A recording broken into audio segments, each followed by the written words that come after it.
Isang manipis at malamig na sinag ng liwanag ang gumuhit sa loob ng madilim na barong-barong. Hindi ito galing sa araw, kundi sa ilaw ng poste sa labas na sumisinit sa butas ng dingding na yero. Ito ang nagsisilbing orasan ni Alex. Bago pa man marinig ang unang tilaok ng manok, gising na ang kanyang biwa, kahit ang katawan niya ay tila nakapako sa sahig na kawayan. Ang bawat himaymay ng kanyang kalamnan ay sumisigaw ng pagod, kumihiling ng kahit ilang minuto pa ng pahinga. Bangon na Alex, sabi niya sa sarili. Hindi ka pwedeng mahuli. Bawat minuto na nakahiga ka, bawat minutong pagod ka, walang mangyayari. Naramdaman niya ang pamilyar na hapdi sa kanyang sikmura. Isang kumakalam na paalala na ang huling laman nito ay isang pirasong tuyo at konting kanin pa kagabi. Tiniis niya ito. Sanay na siya sa pakiramdam na iyon na parang laging may kulang, laging may butas sa loob niya. Dahan-dahan siyang bumangon at isang matinis na kirot ang gumuhit sa kanyang likod. Ang pagod ay hindi na nawawala. Para itong anino na laging nakasunod, bumubulong na sumuko na lang siya. Ang bawat umaga ay pare-pareho, paulit-ulit. Para siyang isang tornilyo sa isang malaking makina na walang tigil sa pag-ikot. Ang kanyang trabaho bilang janitor ay isang walang katapusang pagkayod. Pagpupunas ng sahig na ilang sandali lang ay may tapak na ulit. Pag-aalis ng basura ng iba. Pagtitiis sa amoy na kumakapit sa kanyang damit at balat hanggang sa pag-uwi. Ginagawa niya ang lahat ng ito para sa sahod na parang buhangin sa kanyang palad. Marami mang hawakan, kakaunti lang ang natitira. Ang bawat barya na kanyang kinikita ay may bigat ng kanyang pawis, ng kanyang pagtitiis at ng mga pangarap na pansamantalang niyang ibinabaon sa limot. Pagod na hinihila ni Alex ang kanyang mga paa pauwi. Ang bigat ng balde at mop ay tila naiwan pa rin sa kanyang mga balikat. Sa kanyang paglalakad sa masikip na iskinita, may isang lugar na nagsisilbi niyang hantungan bago ang kanilang barong-barong. Isang luma at abandonadong karinderya. Tuklap-tuklap na ang pintura, kalawangin na ang mga rehas at madumi na ang mga bintana. Ngunit para kay Alex, ito ay isang palasyo ng pag-asa.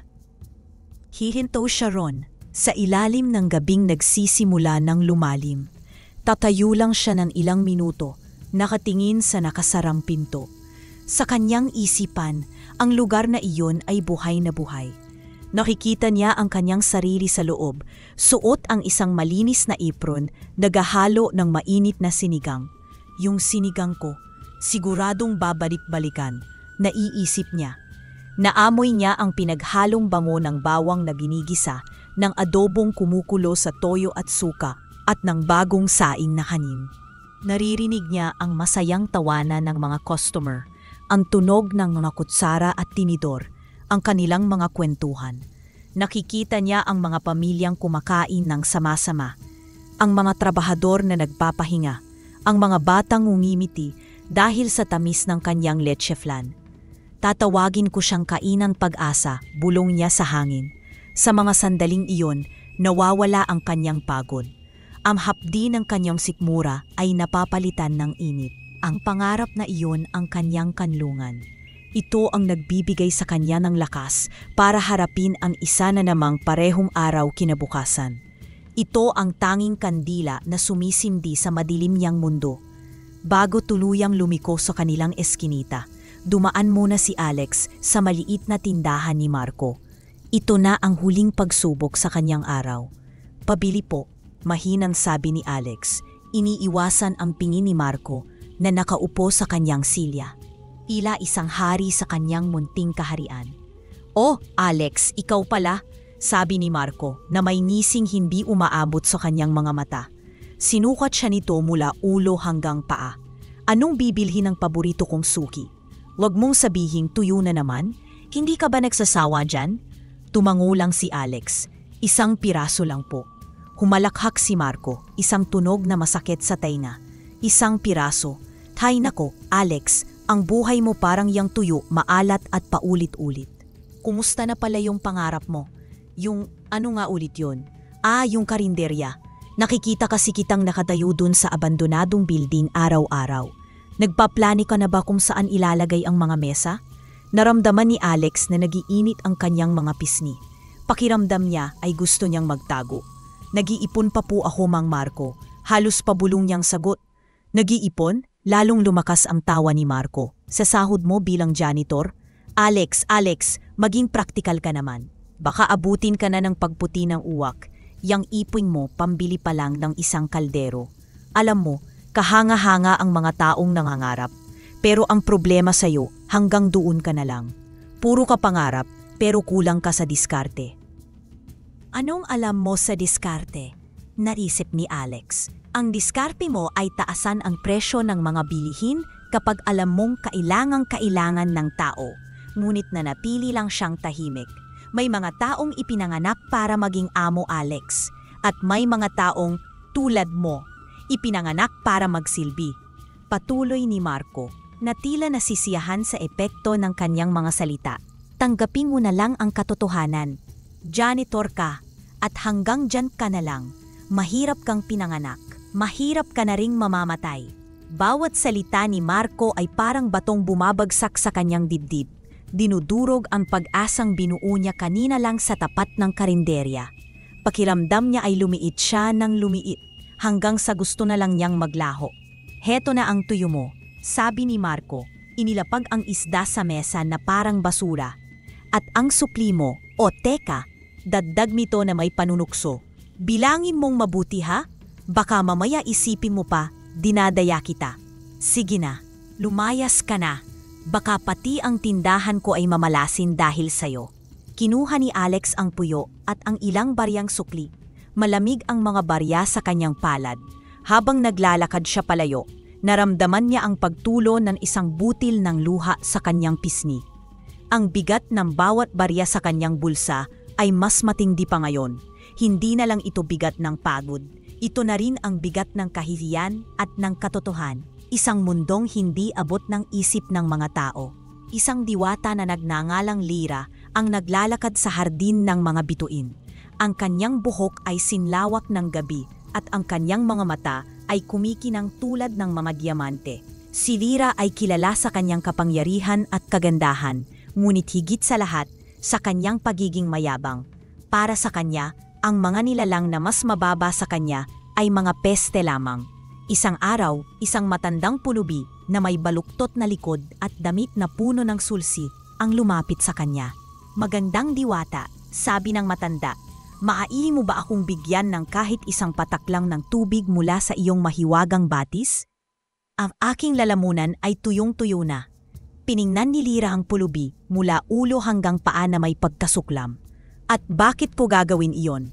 Ang tubig sa aking batis ay para sa mga tulad kong marangal, hindi para sa mga hamak na tulad mo. Umalis ka sa aking harapan. Ang iyong amoy ay nagpaparumi sa aking hardin. Mumiti ang matandang pulubi. Isang ngiti na biglang nagpatayo sa kanyang likod at nagpaliwanag sa kanyang anyo.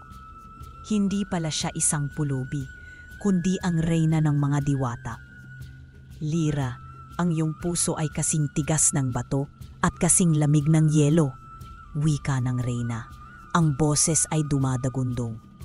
Dahil sa iyong pagmamaliit sa mga nangangailangan, ikaw ay aking paparusahan. Ikaw ay magiging isang hamak na pusa sa mundo ng mga tao.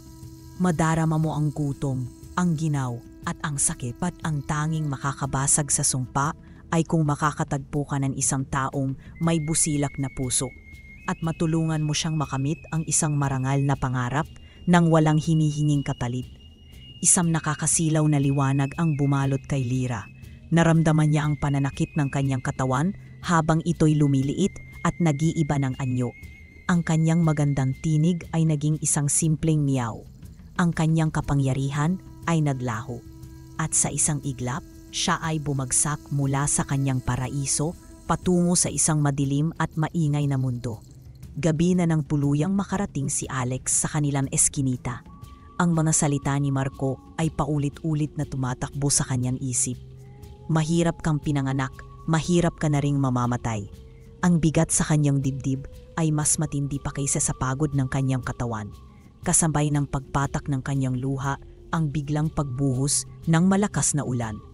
Tila nakikidalamhati ang langit sa kanya. Ang hangin ay humihip ng malakas at ang kulog ay dumadagundong. Habang naglalakad, may narinig siyang isang mahinang iyak, isang kaawa-awang meow na halos hindi marinig sa lakas ng ulan. Pusa lang yan, sabi ng isang bahagi ng kanyang isip. Umuwi ka na, pagod ka na. Ngunit ang isa pang bahagi, ang bahaging marunong maawa, ay hindi mapakali. Paano kung kailangan nito ng tulong? Sinundan niya ang tunog hanggang sa isang tambak ng basura. At doon, sa gitna ng mga nabubulok na bagay, nakita niya ang isang maliit na puting pusa. Basang-basa, naninginig sa ginaw at may sugat sa isang paa. Ang mga mata nito ay puno ng takot. Ito ay si Lyra, na ngayon ay nararanasan ang tunay na kahinaan. Nagkatinginan sila. Si Alex, isang taong pakiramdam ay basura na rin. At si Lyra, isang dating diwata na itinapon sa basurahan. Sa mga mata ng isa't isa, nakita nila ang parehong kalungkutan. Isa na namang bibig na papakainin, naisip ni Alex. Ang tuyo ko nga, kulang pa sa akin. Ngunit nang makita niyang muling nanginginig ang pusa, nawala ang lahat ng kanyang pag-aalinlangan. Hindi niya kayang talikuran ito. Dahan-dahan, hinubad niya ang kanyang manipis na tuwalya na ginagamit pamunas ng pawis at maingat na binalot ang nanginginig na pusa. Pagdating sa barong-barong, maingat na inilapag ni Alex ang pusa sa isang tuyong basahan sa sulok. Ginamit niya ang konting malinis na tubig para hugasan ang sugat nito. Hinapi niya ang kanyang kakarampot na hapunan, ang isang pirasong tuyo at isang maliit na tasa ng kanin. Ang mas malaking bahagi ay inilagay niya sa isang lumang takip ng bote para sa pusa. O kainin mo yan, bulong niya. Pasensya ka na, yan lang ang kaya kong ibigay. Simula ngayon, tatawagin kitang biyaya. Kasi sa lahat ng kamalasan ko ngayong araw, siguro biyaya na rin na natagpuan kita. Gutom na kinain ni Lyra ang pagkain. Siya na dati kumakain ng mga prutas na gawa sa liwanag ng buwan, na yun ay nagpapasalamat sa isang pirasong tuyo. Habang kumakain, pinagmamasdan niya si Alex. Ang taong ito na halos wala nang matira para sa sarili ay nagbigay pa sa kanya. Naramdaman niya ang isang kakaibang init sa kanyang dibdib. Isang pakiramdam na hindi niya kailanmang naramdaman sa kanyang buong buhay bilang diwata. Sa mga sumunod na araw, habang gumagaling ang sugat ni Biyaya, nagsimulang magbago rin ang pakiramdam sa loob ng barong-barong. Hindi na ito kasing lungkot ng dati. Tuwing uuwi si Alex na pagod at malungkot, sasalubungin siya ni Biyaya ng isang malambing na huni at magpapahaplos sa kanyang mga binti. Isang gabi, habang hinahaplos ang pusa, hindi na iwasan ni Alex na magsalita. Minsan, Biyaya, iniisip ko kung tama kaya si Mang Marco. Baka nga hanggang pangarap na lang ako. Tumingala si Biyaya. At sa mga mata nito ay tila may kakaibang pag-unawa. Humuni ito ng malambing at ipinahid ang ulo sa kanyang kamay. Hindi totoo yan. Naisip ng diwatang nasa katawan ng pusa. Nakita ko ang kabutihan mo. Isang maliit na ngiti ang sumilay sa labi ni Alex. Salamat ha, ikaw na lang yata ang hindi nang huhusga sa akin. Ang init mula sa munting pusa ay nagbigay ng kakaibang ginhawa sa kanyang puso. Para sa kanya, ang munting huni na iyon ay sapat na para gumaan ang bigat ng bawat barya sa kanyang bulsa. Isang pangako na sa gitna ng kanyang pag-iisa, mayroon na siyang kaibigan. Naging bahagi na ng gabi-gabing ritual ni Alex ang pag-uwi sa barong-barong, paghahati ng kanyang kakarampot na pagkain kay Biyaya at paglalapag ng kanyang kinita sa araw na iyon sa isang maliit at gasgas na mesang kahoy. Ang sahod niya na binubuo ng ilang lukot na papel de 20 at mga barya ay maingat niyang inaayos bago matulog. Katulad ng dati, lumapit si Biyaya, umikot sa pera at naglabas ng malambing na huni. Para kay Alex, ito ay isang simpleng pagpapakita ng pagmamahal ng kanyang alaga. Kinaumagahan, kinusot ni Alex ang kanyang mga mata. Parehong bigat ng katawan, parehong kalam ng sikmura. Bumangon siya para kunin ang pambili niya ng tuyo, ngunit nang tingnan niya ang mesa, napakunot ang kanyang noo. Teka, parang mas marami, naisip niya. Binilang niya ang pera, 120 piso. Imposible, bulong niya. Sigurado akong 60 piso lang ang iniwan ko dito kagabi. Binilang niya ulit. Ganoon pa rin. Hinalughog niya ang kanyang bulsa. Baka may naiwan siyang pera doon, ngunit wala. Tumingin siya kay Biyaya na naghihikab sa sulok. Biyaya, ikaw ba? May alam ka dito? Tanong niya na pila naghihintay ng sagot. Isang miyaw lang ang isinukli nito. Buong araw sa trabaho, hindi maalis sa isip ni Alex ang misteryo. Inakala niyang baka pagod lang siya at nagkamali ng bilang. Kinagabihan nag-eksperimento siya. Kinuha niya ang eksaktong 50 piso at inilagay sa mesa. Tingnan natin, sabi niya sa sarili. Gaya ng dati, lumapit si Biyaya, humuni at natulog sa paanan niya. Kinabukasan, halos mapatalon si Alex sa gulat. Ang 50 piso ay naging 100 piso. Hindi siya nananaginip. Ang hiwaga ay totoo. Isang ngiti ang gumuhit sa kanyang labi. Isang ngiti na puno ng pag-asa. Ito na ba? Ito na ba ang sagot sa mga dasal ko? Sa unang pagkakataon sa loob ng maraming taon. Nakaramdam si Alex ng gaan ng loob. May hawak siyang isang maliit na himala. Sa tuwa, nagpasya siyang bumili ng mas masarap na pagkain. Dumaan siya sa palengke at bumili ng isang maliit na piraso ng manok kay Aling Nena, isang matandang tindera na laging nakangiti. Magandang umaga, iho. Mukhang masaya ka ngayon na, bati ni Aling Nena. Opo, Aling Nena.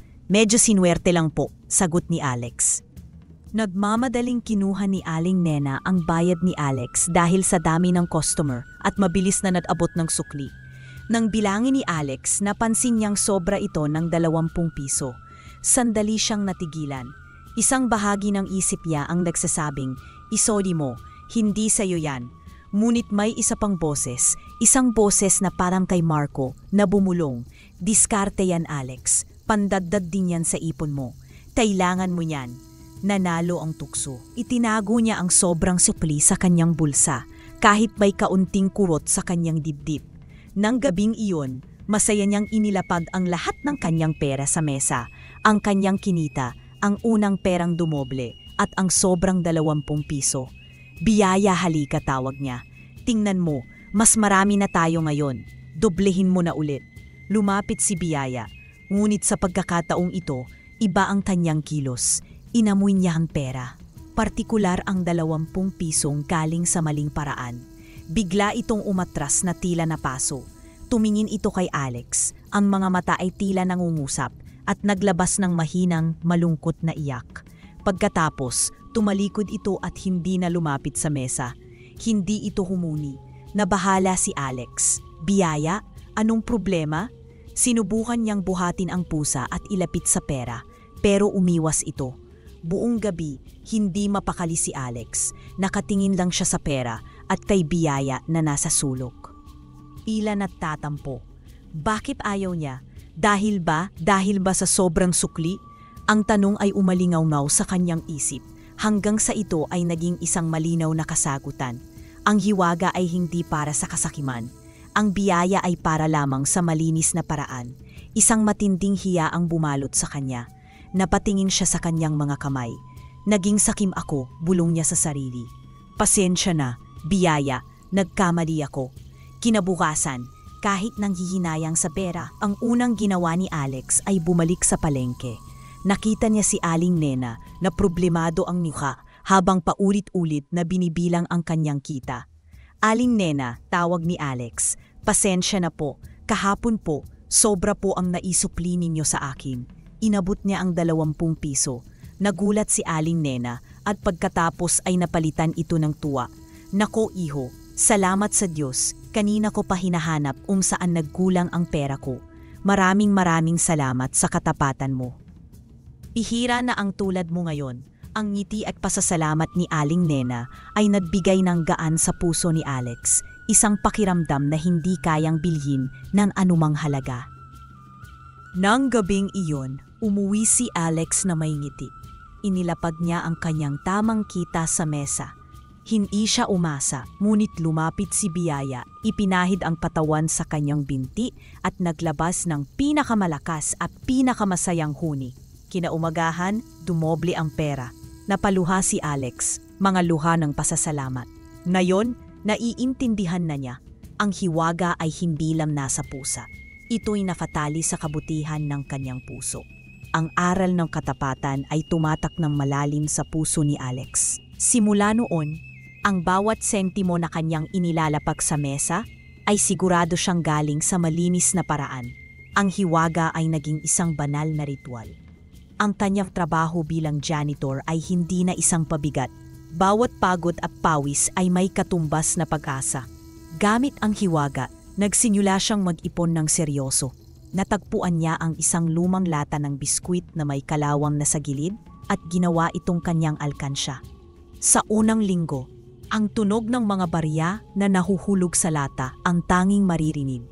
Sa mga sumunod na linggo, ang mga barya ay nadagdagan ng mga lukot na papel de 20 at 50. Hindi nagtagal, ang lata ay napuno ng mga asul na papel na 100 at kalaunan mga lilang 1,000. Gabi-gabi bago ilagay ang bagong ipon sa lata, kinakausap niya si Biyaya. "Tingnan mo, Biyaya," sasabihin niya habang hawak ang pera. "Ito, pambili natin ng mga bagong upuan. Ito naman, para sa kaldero na paglulutuan ko ng pinakamasarap na adobo. At ito," idadagdag niya na may ningning sa mata, "para sa malaking signboard na may pangalang Kainang Pag-asa." Mumumuso lang si Biyaya na tila naiintindihan ang bawat salita. Para kay Lira, ang panonood sa paglaki ng ipon ni Alex ay hindi lang panonood sa pagdami ng pera. Ito ay ang panonood sa unti-unting pagbuo ng isang pangarap na minsan ay tila suntok sa buwan. Ang bawat sentimo ay patunay ng sipag, tiyaga at higit sa lahat ng busilak na puso ni Alex. Isang gabi, umuwi si Alex na may dalang 150 piso, ang pinakamalaki niyang kinita sa isang araw dahil sa dagdag na trabaho. Excited niya itong inilapag sa mesa. "Biyaya, halika, malaking biyaya to," tawag niya. Ngunit hindi lumapit si Biyaya. Nakita niya itong nakahiga sa sulok, matamlay at tila walang lakas. Nag-alala si Alex. "Biyaya, anong problema? May sakit ka ba?" Lumapit siya at hinawakan ang noo nito. Hindi naman mainit. Sinubukan niyang bigyan ng pagkain, ngunit inamoy lang ito ng pusa at muling humiga. Buong gabi, binantayan niya ito, niyas nag-aalala sa kalusugan ng kanyang kaibigan kaysa sa perang hindi madodoble. Kinabukasan, ganoon pa rin ang pera sa mesa, 150 piso. Nakaramdam siya ng kaunting panghihinayang, ngunit mas nanaig ang pag-aalala. Mabuti na lang ng gabing iyon, masigla na ulit si Biyaya. Muli itong humuni at muling kumana ang hiwaga. Naulit ang pangyayari ng ilang beses sa mga sumunod na buwan. May mga gabing tila pagod na pagod si Biyaya. Sa mga gabing iyon, natupunan na ni Alex na huwag umasa. Upo siya sa tabi ng pusa at hinaplos ito. "Napapagod ka rin pala, ano? Pasensya ka na ha, masyado yata akong umaasa sa'yo. Sige, magpahinga ka lang. Ang mahalaga, nandito ka at malusog."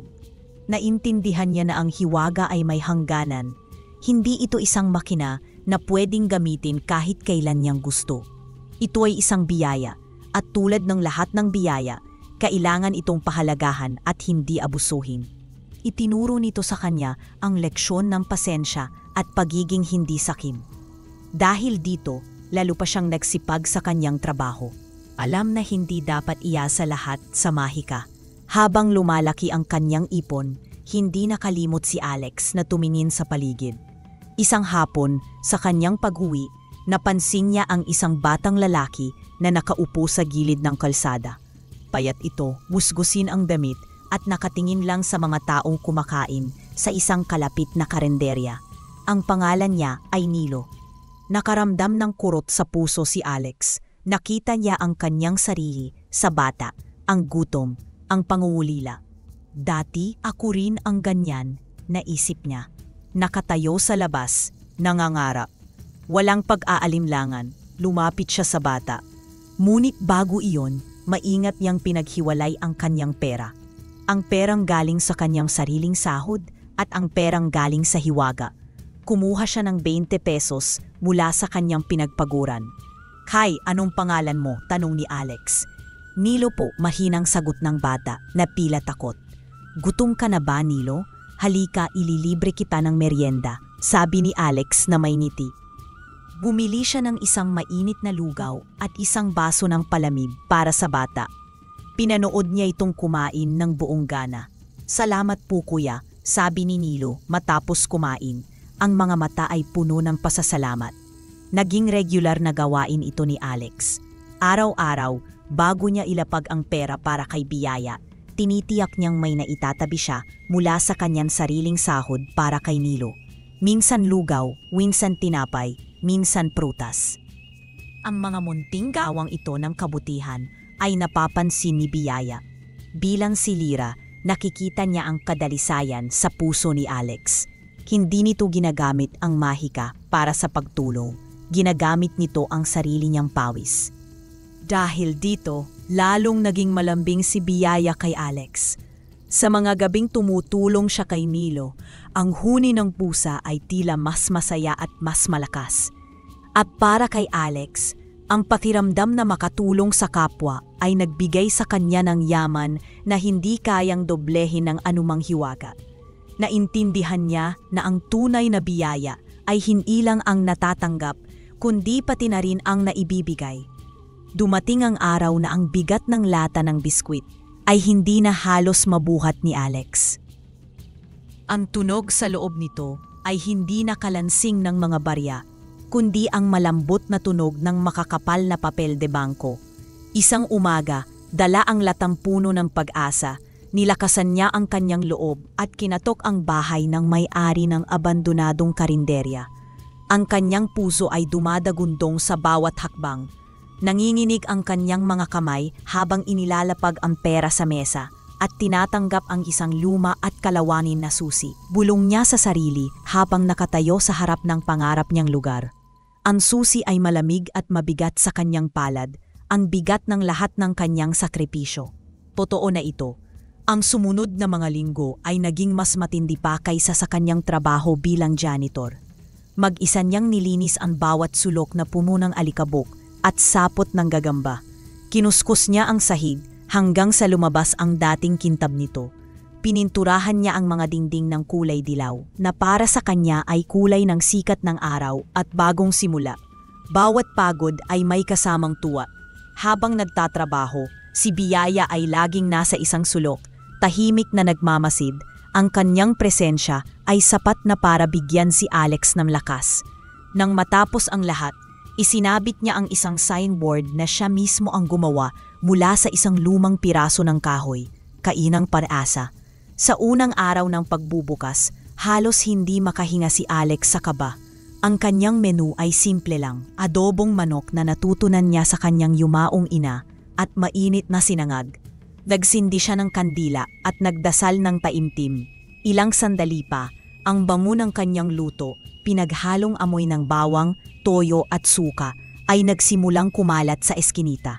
Isang tricycle driver ang huminto at sumilip. "Kuya, bukas na pala kayo? Pabili nga lang adobo, mukhang masarap," sabi nito. Nanginginig na nagsandok si Alex, ang unang customer, ang unang kita. Nang matikman ng driver ang adobo, napapikit ito sa sarap. "Wow, ang sarap ah. Tamang-tama ang lasa. Para akong bumalik sa pagkabata. Babalik ako bukas, isasama ko mga tropa ko." Ang mabasalitang iyon ay musika sa tainga ni Alex. Unti-unti, nagsidatingan ang iba pa. Ang kanyang munting karinderya ay napuno ng tao at ng masayang kwentuhan. Mabilis na dumami ang customer. Hindi na kaya ni Alex mag-isa. Isang hapon, habang abala sa paglilipit, nakita niya ang kanyang kapitbahay na si Lita, isang single mother na laging problemado ang mukha.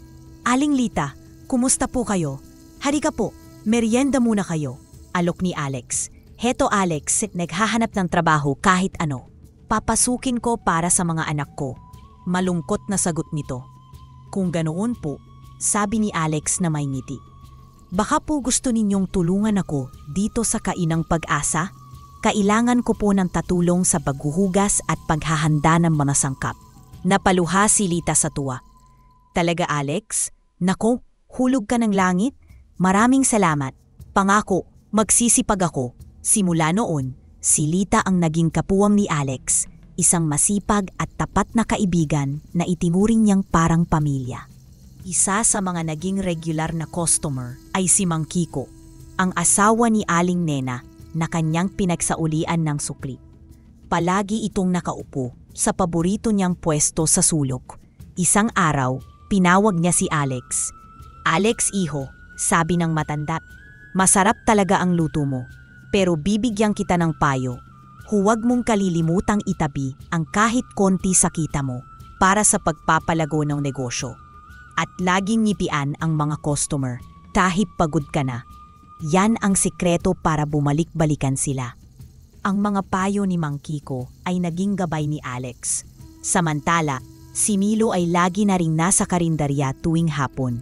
Pagkatapos kumain ng libreng lugaw, uupo ito sa isang sulok para gawin ang kanyang takdang aralin. "Kuya Alex, paano po ito?" tanong ni Milo isang araw, hawak ang libro sa math. Kahit pagod, lalapitan siya ni Alex at tuturuan ng may pasensya. Sana, balang araw, matupad din ang mga pangarap ng batang ito, naisip niya. Ang karinderya ay hindi na lang isang negosyo. Ito ay naging isang tahanan para sa mga taong nangangailangan din ng pag-asa. Mabilis na nakilala ang kainang Pag-asa, hindi lang dahil sa masarap na pagkain, kundi dahil sa kwento sa likod nito. Ang kwento ng isang janitor na nagsumikap at bumuo ng pangarap. Si Alex ay hindi na lang si Alex na janitor, kundi si Kuya Alex ng kainang Pag-asa. Ang kita ng karinderya ay lumalaki dahil sa sipag niya at sa tulong ni Lita, hindi na lang dahil sa hiwaga ni Biyaya. Sa gabi, ang perang inilalapag niya sa mesa ay nakinita na mula sa kainang Pag-asa. Patuloy itong dinodoble ni Biyaya, na tila mas masaya at mas malakas ang huni kapag ang pera ay galing sa pinaghirapang pangarap. Isang gabi, pagkatapos ng isang matagumpay na araw, umupo si Alex sa labas ng kanyang karinderya. Tiningnan niya ang kanyang mga paa. Ang luma at butas-butas niyang tsinelas ay napalitan na ng bago at matibay. Isang simpleng bagay, ngunit para sa kanya, simbolo ito ng lahat ng kanyang pinaghirapan. Hindi niya namalayang tumutulo na pala ang kanyang luha. Mga luha ng kaligayahan. "Salamat," bulong niya. Hindi sigurado kung para kanino. Para sa Diyos, para sa pagkakataon. At para sa puting pusa na nakatingin sa kanya mula sa bintana. Na masayang humuhuni, na tila nagsasabing, "Simula pa lang ito, Alex. Simula pa lang." Ang tagumpay ay may anino. At ang anino ng tagumpay ni Alex ay si Marco. Araw-araw, mula sa kanyang inaagiw at nilalangaw na tindahan, pinapanood ni Marco ang walang tigil na pila sa kainang Pag-asa. Ang bawat tawa ng masayang customer, ang bawat papuri sa adobong, amoy pa lang ay ulam na. Ay parang libu-libong karayom na sabay-sabay tumutusok sa kanyang puso. Hindi niya matanggap. Paano nangyari to? Paulit-ulit na tanong sa kanyang isip habang pinupunasan ang isang maalikabok na delata. Isang hamak na janitor lang yan. Isang taong bumibili ng tingi-ingi tuyo sa akin. Tapos na yon, siya na ang hari ng eskinita. Siya na ang may-ari ng pinakasikat na kainan dito. Habang nakatingin sa masayang mukha ni Alex na nag-aasikaso ng mga customer, isang mapait na alaala ang biglang bumalik kay Marco, kasing pait ng panis na kape. Ang sarili niyang pangarap. Dati, mayroon din siyang maliit na restaurant, ang Marco's Best. Ito dapat ang mag-aahon sa kanya sa hirap. Ngunit nilamon siya ng sarili niyang kasakiman. Ang perang dapat sanay pambili ng bigas ay itinatawa niya sa sabong. Ang dapat pambayad sa supplier, ipinupusta niya sa baraha. Laging umaasang sa isang iglap ay dodoble ito. Dinadaya niya ang mga customer. Kulang ang timbang ng karne, mahal ang presyo ng gulay. Unti-unti nawala ang mga tao hanggang sa nalugi siya at naiwan sa kanya ang isang maliit na tindahan at isang pusong puno ng galit sa mundo. "Mas magaling akong magluto kaysa sa kanya," sigaw niya sa kanyang isip. mas madiskarte ako. Nagkamali lang ako ng isang beses. Samantalang siya, paano? Paanong ang isang tulad niya ay umasenso ng ganito kabilis? Ang kabiguan niyang yun ay naging lason na ngayon ay dumadaloy bilang matinding inggit kay Alex. Hindi niya nakikita ang sipag ni Alex. Ang nakikita lang niya ay ang sarili niyang nawalang pangarap. Isang multo na laging bumabalik para ipamukha sa kanya ang kanyang pagkakamali. Lalong lumala ang sitwasyon nang magsimulang halos hindi na magbenta ang tindahan ni Marco. Dumating ang isang supplier ng soft drinks. "Marco, yung bayad mo sa nakaraang linggo, hindi ka pa nagbabayad," sabi ng ahente. "Wala pang benta, pasensya na," inis na sagot ni Marco, sabay turo ng muso sa karinderya ni Alex. Doon na lahat bumibili ang mga tao. Simula nang magbukas yan, minamalas na ako. "Bakit hindi mo subukang kumain doon, Marco? Baka may matutunan ka." Ang bait daw ni Alex, sabi ng ahente. "Bait? Kalokohan!" Halos pasigaw na sabi ni Marco. Umalis ang ahente na umiiling. Pagkaalis nito, ibinagsak ni Marco ang kanyang kamao sa mesa na nagpatalsik sa mga alikabok. Saan siya kumuha ng puhunan? Imposible. Imposibleng sa pagja-janitor lang yon. Sigurado ako may ginagawa yang ilegal. Baka nagbebenta ng droga o baka may ninakaw. Kailangan kong malaman, may mali dito. At kapag nalaman ko, sisirain ko siya. Ang inggit ay naging isang mapanganib na hinala. Ang pag-alam sa sikreto ni Alex ay naging kanyang obsesyon. Isang gabi, hindi na natiis ni Marco. Ang galit at paghihinala ay kumukulo na sa anyang dibdib. Kailangan niyang patunayan na tama siya. Isinara niya ang kanyang tindahan at dahan-dahang gumapang sa dilim patungo sa likod ng Kainang Pag-asa, kung saan alam niyang naroroon ang maliit na kwarto ni Alex. Nagtago siya sa ilalim ng isang bintana na may maliit na siwang. Iniis ang amoy ng kanal at ang kagat ng mga lamok na tila nagpipiesta sa kanyang balat.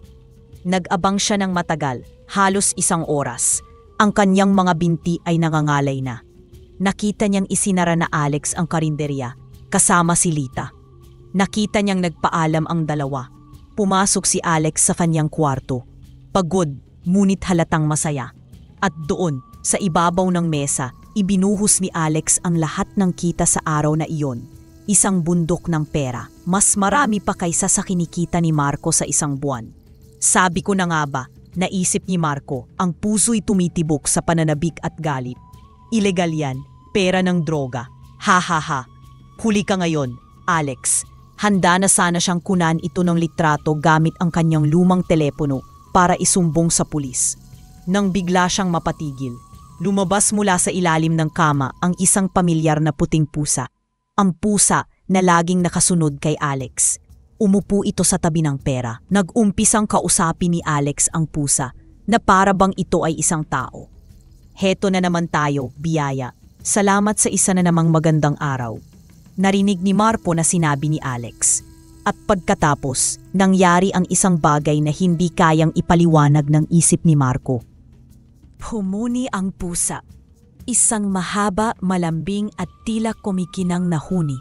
Tasabay ng huni, tila nagkaroon ng sariling liwanag ang pera. Ang mga anino sa kwarto ay nagsayawan at sa isang kisap mata, sa harap mismo ng kanyang nanlalaking mga mata, dumoble ang pera. Ang isang bundok ay naging 2. Napasinghap si Marco, napatakip sa sariling bibig para pigilan ang sigaw. Nanlamig ang kanyang buong katawan na sinundan ng kakaibang init. Hindi droga, hindi pagnanakaw, kundi mahika. Isang pusa? Isang mahiwagang pusa? Iyon ang sikreto niya. Ang kanyang pagkabigla ay mabilis na napalitan ng isang damdamin na mas matindi pa sa inggit. Isang nag-aalab, dalisay na kasakiman. Ang lahat ng kanyang pangarap, ang lahat ng kanyang pagkabigo ay bumalik sa isang iglap. Kung makukuha ko ang pusang yan, bulong niya sa dilim. Isang nakakatakot na ngiti ang unti-unting gumuhit sa kanyang mga labi. Hindi lang ako makakabawi. Ako ang magiging pinakamayaman dito. Hindi nararapat sa isang hamak na janitor ang ganyang biyaya. Akin dapat yan. Akin. Nag-init ang kanyang mga matang inggit na inggit, kundi sa isang masamang plano na unti-unting nabubuo sa kanyang isipan. Ang plano ay naging isang lagnat na bumalot sa isipan ni Marco sa loob ng 3 araw. Hindi na siya makatulog, hindi na siya makakain. Ang tanging laman ng kanyang utak ay ang imahe ng puting pusa at ng perang dumodoble. Nagmanman siya. Inaral niya ang bawat kilos ni Alex. Alam niya kung anong oras ito nagsasara, kung kailan ito naliligo, at kung kailan ito nagpapahinga. At napansin niya ang isang tahinaan, isang maliit na bintana sa likod ng kusina na minsan ay iniiwang bukas ni Alex para lumabas ang init. Ito ang kanyang pagkakataon. Isang gabi, habang abala si Alex sa paglilinis ng parinderya at pakikipagkwentuhan kay Lita, sinimulan ni Marco ang kanyang masamang balak. Dahan-dahan, na parang isang ahas sa damuhan, gumapang siya patungo sa likod. Ang puso niya ay kumakabog ng malakas, hindi sa takot kundi sa pananabik. Nakita niya ang bintana, bukas ito. Nayon na, bulong niya sa sarili. Mabilis at tahimik siyang pumasok. Naamoy niya ang pinaghalong bango ng adobo at ng amoy ng pusa.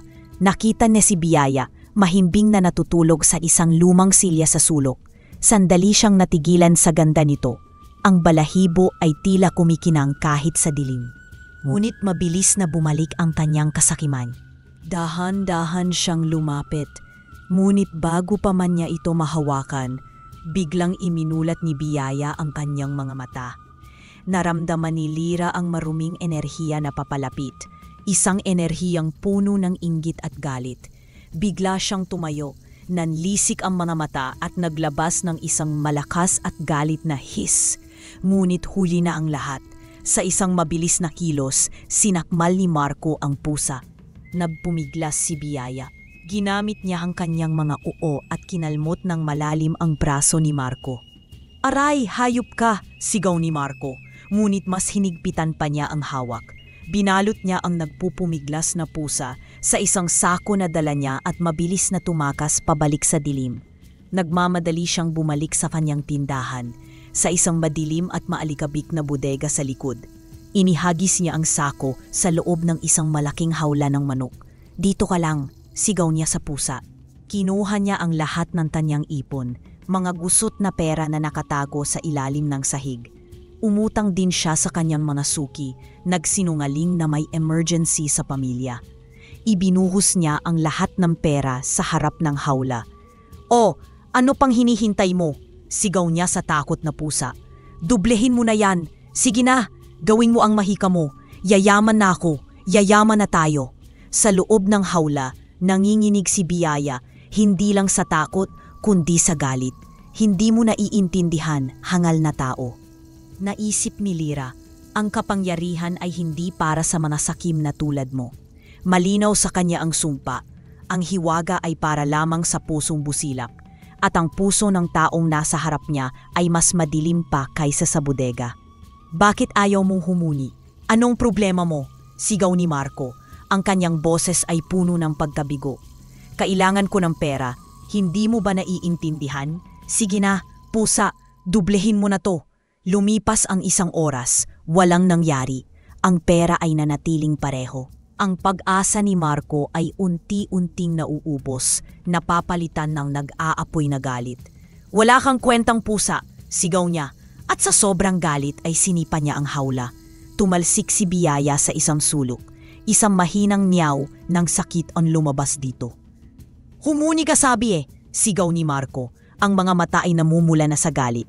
"Kung hindi mo dudoblehin yan, hindi ka kakain. Mamamatay ka dito sa gutom." Iniwan niya ang pusa sa dilim. Ang tunog ng kanyang pag-alis ay kasabay ng tunog ng kanyang mga pangarap na muling gumuho. "Biyaya, Biyaya, nasan ka na?" Iyon ang unang sinabi ni Alex pagkapasok niya sa kanyang kwarto. Kadalasan, sasalubungin siya ng malambing na huni. Ngunit ngayon, ang tanging sumalubong sa kanya ay isang nakabubining katahimikan. Hinanap niya ito sa ilalim ng kama, sa likod ng mga gamit, sa buong karinderya. Wala. "Baka lumabas lang," sabi ni Lita. Sinusubukang pakalmahin si Alex na halatang hindi na mapakali. babalik din yon. Ngunit lumipas ang gabi, wala pa ring biyaya. Kinabukasan, maagang nagising si Alex, hindi para magluto, kundi para maghanap. Naglakad siya sa buong eskinita, tinatawag ang pangalan ng kanyang alaga. Biyaya, biyaya, nagtanong siya sa lahat ng kanyang nakasalubong. Wala ni isang nakakita. Ang kalungkutan ay parang isang malaking bato na biglang pumatong sa kanyang puso. Ang pera sa mesa na hindi dumoble ay hindi niya pinansin. Wala siyang pakialam sa hiwaga. Ang tanging gusto niya ay maibalik ang kanyang kaibigan, ang kanyang biyaya. Nawalan siya ng ganang magtrabaho. Ang dating masayang kain ng Pag-asa ay nabalot ng lungkot. Napansin ito ng mga customer. "Kuya Alex, bakit parang matabang yata ang adobo ngayon?" tanong ng isang customer. "Pasensya na po," malungkot na sagot ni Alex. Maging si Nilo ay nakaramdam nito. "Kuya Alex, bakit po kayo malungkot? Nasaan po si Biyaya?" Hindi makasagot si Alex. Napatingin na lang siya sa kawalan. Ang mga mata ay puno ng luha. Halos mabaliw siya sa pag-aalala. Sa bawat niyaw na naririnig niya sa kalye, umaasa siyang si Biyaya na iyon. Ngunit sa bawat pagkakataon, nadudurog ang kanyang puso. Hindi niya alam na ang kanyang kaibigan ay nasa kamay ng taong pinakakinasusuklaman niya, nagdurusa sa dilim, habang siya ay nagdurusa sa kalungkutan. 2 araw na ang lumipas. Sa madilim na bodega, ang gutom at uhaw ay unti-unti nang nagpapahina kay Biyaya. Ang sugat na natami niya mula sa pagsipa ni Marco ay kumikirot.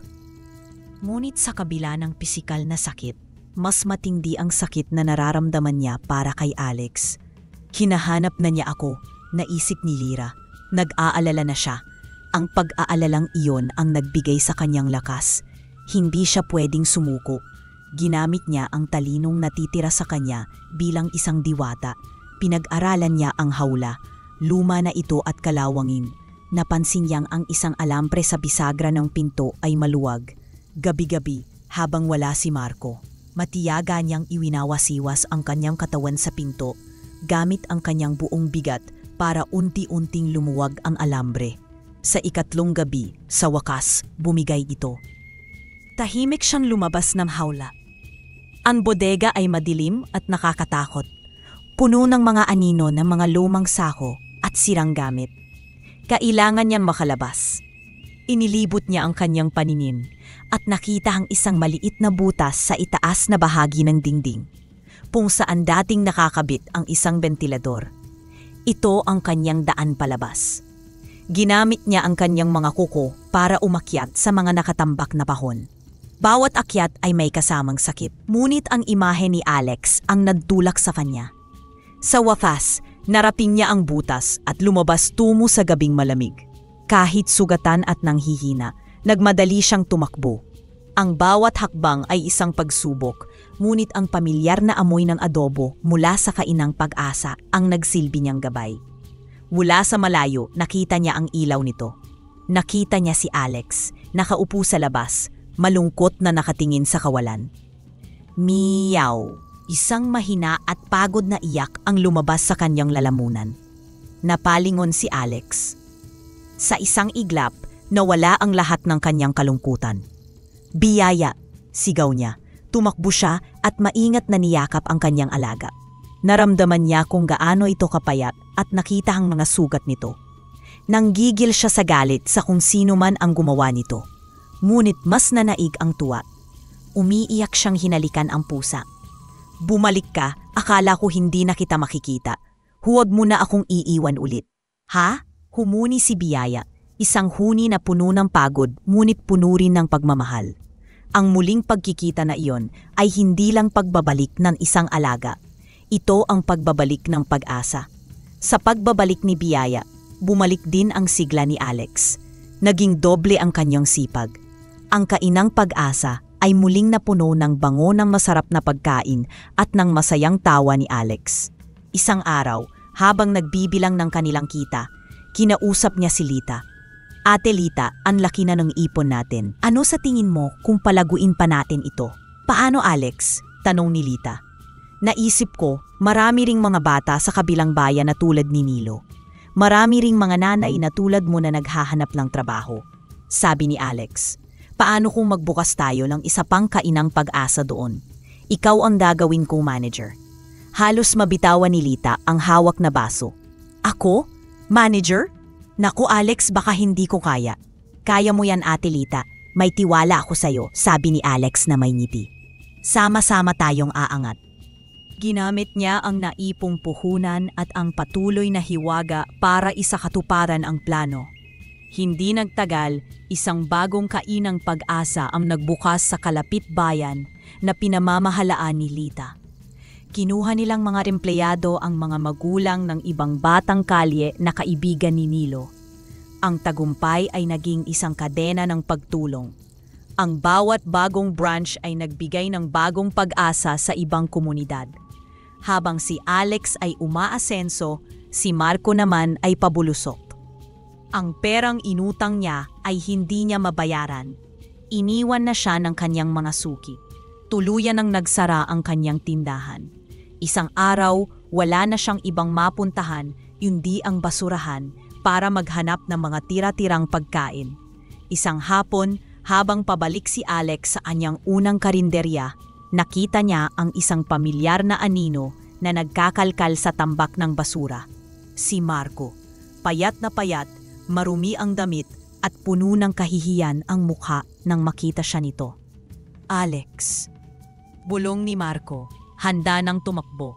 Ngunit hindi galit ang nakita niya sa mga mata ni Alex, kundi awa. Naalala ni Alex ang sarili niya noon, ang kumakalam na sikmura, ang pakiramdam na walang-wala. Lumapit siya kay Marco. Mang Marco, kumain na po ba kayo? Mahinang tanong ni Alex. Hindi makasagot si Marco. Napayuko na lang siya, ang mga luha ng pagsisisi ay nagsimulang tumulo. Patawarin mo ako, Alex, sa lahat ng ginawa ko sa'yo, sa pusa mo. Patawad. Tumahimik si Alex sandali, isang bahagi niya ang gustong sumigaw, gustong manumbat. Ngunit nang tumingin siya sa kaawa-awang kalagayan ni Marco, naalala niya ang aral na natutunan niya. Ang biyaya ay para sa mga may busilak na puso. At ang pusong busilak ay marunong magpatawad. Halika po Mang Marco, sabi ni Alex, inabot ang kanyang kamay. Sa loob po kayo kumain. Ipinaghain niya ito ng pinakamasarap na adobo. Habang kumakain si Marco, nagsalita si Alex. Kung wala po ngayong trabaho, bakante po ang pwesto ng tagahugas ng pinggan sa karinderya. Napatigil sa pagkain si Marco at napatingin kay Alex, hindi makapaniwala.